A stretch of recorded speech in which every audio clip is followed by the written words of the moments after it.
Hello friends, नमस्कार संगवारी हो। स्वागत है आप सभी का छत्तीसगढ़िया न्यूज में एक बार फिर से। छत्तीसगढ़ की 10 प्रमुख रोजाना काम की खबर जानने के लिए छत्तीसगढ़िया न्यूज को सब्सक्राइब कर ले और बेल आइकन को दबाकर ऑल नोटिफिकेशन को ऑन कर ले। चलिए जानते हैं आज की खबर फटाफट से।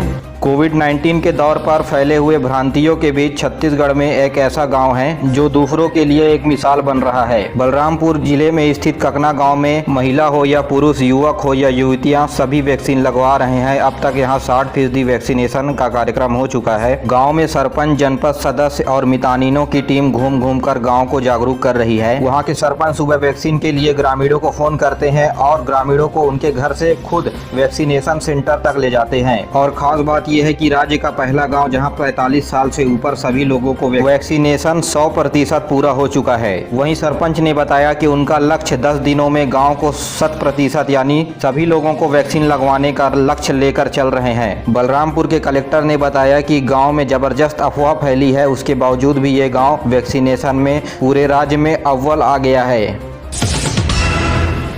ग्रीष्मकालीन अवकाश में बच्चों को व्यस्त रखने और उन्हें शिक्षा से जोड़ने के लिए जिला शिक्षा विभाग ने एक अलग तरीका तैयार किया है। स्कूल शिक्षा विभाग के द्वारा अलग अलग कक्षाओं के छात्रों को अलग अलग होमवर्क दिया गया है। पहली से 12वीं तक के छात्रों को प्रोजेक्ट दिया गया है। छात्रों को मामा या अपने बुआ के गांव से संबंधित चीजों को लिखना है और अपने गांव से भी संबंधित लिख सकते हैं। उसके साथ अपनी जीवनी भी छात्रों को लिखनी होगी। प्रदेश के सभी विकास खंड शिक्षा अधिकारियों को इस संबंध में आदेश जारी कर दिया गया है। छत्तीसगढ़ सरकार शराब की होम डिलीवरी में फेल होते दिखाई दी, जिसके बाद शराब दुकानों में लेने के लिए आदेश जारी कर दिया गया है। ऐसे में जो ग्राहक पहले से ऑनलाइन शराब का ऑर्डर कर चुके हैं और उन्हें शराब नहीं मिली है तो वे दुकान में जाकर के शराब ले सकते हैं। इसके लिए उनको नजदीकी शराब दुकान में जाकर के मोबाइल में आए हुए OTP को दिखानी होगी। उसके बाद आप अपनी पसंदीदा शराब लेकर के घर जा सकेंगे। वे दुकानों में पैसा देकर भी शराब ले सकते हैं। कुल मिलाकर के हम ये कह सकते हैं कि प्रदेश में अब शराब की दुकानें खुल गई हैं। जी हां, ध्यान रहे कि यह आदेश ऑनलाइन शराब की ऑर्डर कर प्रदेश की अर्थव्यवस्था को चलाने वाले लोगों के लिए ही है। 18+ लोगों के लिए 18+ वैक्सीनेशन के लिए सरकार की तरफ से हाई कोर्ट ने शपथ पत्र पर कड़ी नाराजगी जताते हुए शुक्रवार तक दोबारा शपथ पत्र प्रस्तुत करने का आदेश दिया है। कोर्ट में जो शपथ पत्र सरकार की ओर से पेश किया गया उसमें कहा गया कि उन्होंने टीकाकरण अभियान में कहीं भी वर्गीकरण नहीं किया। इस बात पर नाराजगी जताते हुए कोर्ट ने कहा कि राज्य सरकार हमें गुमराह करने की कोशिश न करे। राज्य सरकार अपने शपथ पत्र में अंत्योदय कार्डधारियों के टीकाकरण सेंटरों में बचे हुए वैक्सीन का दूसरे वर्गों के सेंटरों में इस्तेमाल किए जाने को लेकर सरकार ने कोई स्पष्ट जवाब नहीं दिया, जिसमें कोर्ट ने दोबारा शुक्रवार तक शपथ पत्र प्रस्तुत करने का आदेश दिया है। बुधवार को शपथ पत्र हाई कोर्ट में असिस्टेंट प्रोफेसर के नाम पर हाई कोर्ट में प्रस्तुत किया गया। प्रदेश में संक्रमण काल के दौरान जहां लोगों को ऑक्सीजन की कमी है, वहां रायपुर में कुदरत के ऑक्सीजन सिलेंडर पर विकास की आरी चलाई गई है, क्योंकि रायपुर के बरतोरी में 125 एकड़ में 5000 पेड़ काट दिए गए और वन विभाग के अफसर मदहोश होकर सोते रहे। जब वन विभाग के अधिकारी महाशयों के द्वारा जब पूछा गया तो उन्होंने कहा कि जानकारी नहीं थी और प्रदेश सरकार कागजों पर ही पेड़ लगा रहे हैं, जमीनी हकीकत में कुछ नहीं। तो वहीं दूसरी ओर बचे खुचे पेड़ पौधों को भी काट दिया जा रहा है। साथियों, देश और प्रदेश के नेता हमारा भविष्य काल के मुंह की ओर मोड़ दिया है।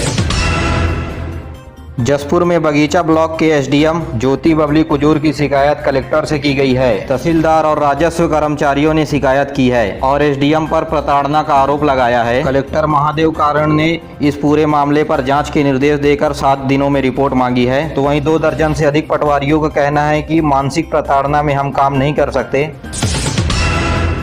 छत्तीसगढ़ का शिमला कहे जाने वाले सरगुजा जिले के मैनपाट में चक्रवाती तूफान ताउते का असर देखने को मिला। हवाओं की वजह से मौसम में नमी बन गई, जिसके वजह से यहां आर्द्रता बनी हुई है। मंगलवार की शाम से यहां लगातार बारिश हुई और बारिश होने के बाद यहां की खूबसूरत वादियां और भी मनोरम हो गई। और बेमौसम बारिश ने सरगुजा जिले में प्रशासनिक पोल खोल कर रख दी है।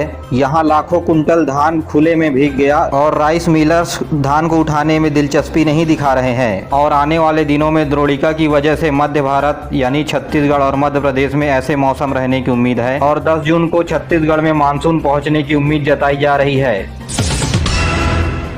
छत्तीसगढ़ में माध्यमिक शिक्षा मंडल की ओर से 10वीं के नतीजे जारी कर दिए हैं और हमारे प्रदेश में भूपेश बघेल जैसे मुख्यमंत्री की वजह से छत्तीसगढ़ के इतिहास में पहली बार 10वीं में कोई फेल नहीं हुआ। जी हां, बिना लिखे 97% बच्चे फर्स्ट डिवीजन आ गए। 10वीं की कक्षा में पढ़ने वाले प्रदेश में कुल बच्चे 4,61,093 बच्चे थे। इसमें से 4,46,993 स्टूडेंट को फर्स्ट डिवीजन में पास कर दिया गया है, तो वही 9,024 विद्यार्थी सेकेंड डिवीजन आए हैं और असाइनमेंट जमा नहीं करने की वजह से 5,673 बच्चे थर्ड डिवीजन पास हुए हैं। जी हां, देश के इतिहास में ऐसा पहली बार हुआ है जहां 100% यानी 100% बच्चे 10वीं में पास हुए हैं। ऐसा कारनामा हमारे माननीय मुख्यमंत्री भूपेश बघेल जी ही कर सकते हैं। आपको बता दें कि 9वीं और 11वीं को भी जनरल प्रमोशन के आधार पर पास कर दिया गया है और 12वीं में स्कूल शिक्षा का अंतिम पड़ाव होता है। इस वजह से मजबूरन भूपेश बघेल जी को परीक्षा लेना पड़ रहा है, नहीं में 12वीं में भी इतिहास बनने में देर नहीं लगती। जी हाँ, आपको बता दें कि छत्तीसगढ़ में एजुकेशन सिस्टम को इतना कमजोर कर दिया जा रहा है कि बच्चा बेसिक स्तर का नॉलेज ही नहीं रख पा रहा। इस वजह से छत्तीसगढ़ के बच्चे सही और गलत का फैसला नहीं ले पाते और इसका दूरगामी परिणाम प्रदेश को जरूर भुगतना पड़ेगा। कोरोना काल में भी अपनी जिंदगी को दांव पर लगाते हुए शहर की जिम्मेदारी संभालते 300 नगर पालिका के कर्मचारियों को वेतन नहीं मिला है। इन कर्मचारियों को अप्रैल तक का वेतन अभी तक नहीं मिला है। वहीं विपक्ष में बैठी बीजेपी ने कलेक्टर को आवेदन सौंपकर जल्द से जल्द वेतन दिलाने की मांग की है। अगर वेतन निश्चित समय पर नहीं मिला तो प्रदर्शन करने की भी चेतावनी दी गई है। बीजापुर के सिंगरेल में पुलिस कैंप का विरोध ग्रामीणों के द्वारा लगातार जारी है। विरोध करने आए ग्रामीणों से जवानों ने आमने सामने गोलीबारी की, जिसमें 3 ग्रामीणों की मौत हुई है तो वहीं 5 लोग घायल हैं और बाकी लोगों को पुलिस ने हिरासत में भी ले लिया है। लेकिन इस घटना ने कई सवाल खड़े किए हैं। जब नक्सलियों की जगह में ग्रामीण सामने हो तो यह कैसा संभव है कि पुलिस उन पर गोलीबारी करे। कुछ दिनों से ऐसा देखने में आ रहा है कि गांव में नए कैंप खुलने पर ग्रामीण विरोध करने लगे हैं और ग्रामीणों का तर्क है कि पुलिस उन्हें बाद में नक्सली समझकर गाँव के लोगों को ही गिरफ्तार करने लगती है, जिससे गाँव के हालात बिगड़ने के आसार बनते हैं। तो वहीं पुलिस का ये तर्क है कि इसके पीछे नक्सलियों का षड्यंत्र है और भोले भाले ग्रामीणों को आगे करवा कर इसका विरोध करते हैं। ये भी बताया जा रहा है कि नक्सली कमांडर प्रमुख हिडमा का गांव इस कैंप से पास पड़ता है, जिसके चलते नक्सली ग्रामीणों के बेस में विद्रोह कर रहे हैं।